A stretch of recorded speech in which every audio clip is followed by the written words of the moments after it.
tentang laporan keuangan sederhana dan bagaimana caranya membuat laporan keuangan sederhana.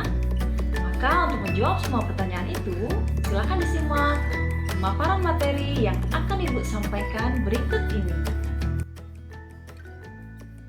Kali ini kita akan belajar tentang laporan keuangan sederhana. Dalam akuntansi, produk akhir yang dihasilkan berupa laporan keuangan.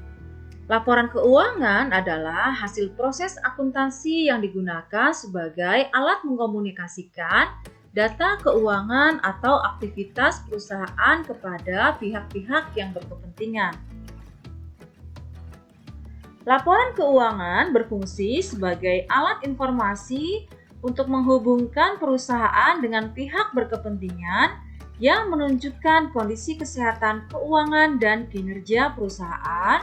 Itu adalah pengertian laporan keuangan menurut Harry yang ditulis pada tahun 2014.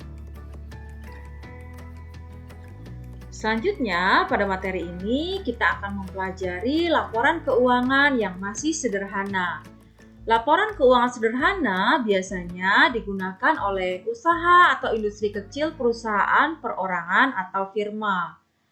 Laporan keuangan sederhana untuk sebuah perusahaan perorangan terdiri atas laporan laba rugi atau income statement, laporan perubahan modal, dan neraca atau balance sheet.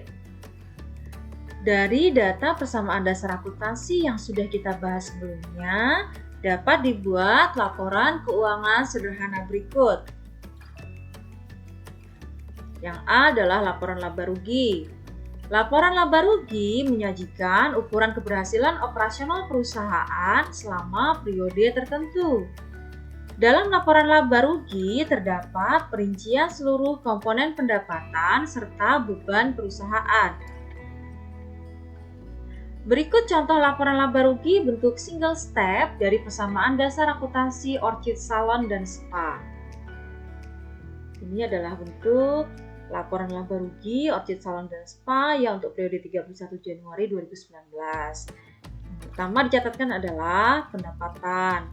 Ada pendapatan jasa yang pertama yaitu tadi sebesar 8 juta, pendapatan jasa yang kedua sebesar 10 juta, dan pendapatan jasa yang ketiga sebesar 12 juta. Ini ditambahkan ya, 8 juta ditambah 10 juta ditambah 12 juta, maka jumlah pendapatannya adalah sebesar 30 juta.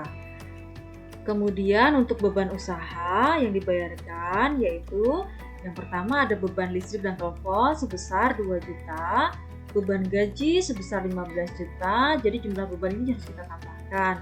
2 juta ditambah 15 juta, maka jumlah bebannya sebesar 17 juta. Jumlah pendapatan dikurangi jumlah beban yaitu jumlah pendapatannya 30 juta, jumlah bebannya 17 juta, maka akan ketemulah laba usahanya sebesar 13 juta.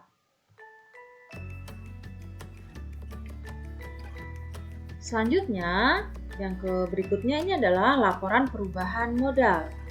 Laporan perubahan modal menyajikan perubahan modal yang digunakan untuk membiayai kegiatan usaha perusahaan selama satu periode akuntansi.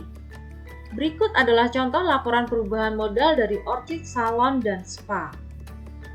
Ya, ini adalah laporan perubahan modal Orchid Salon dan Spa untuk periode 31 Januari 2019.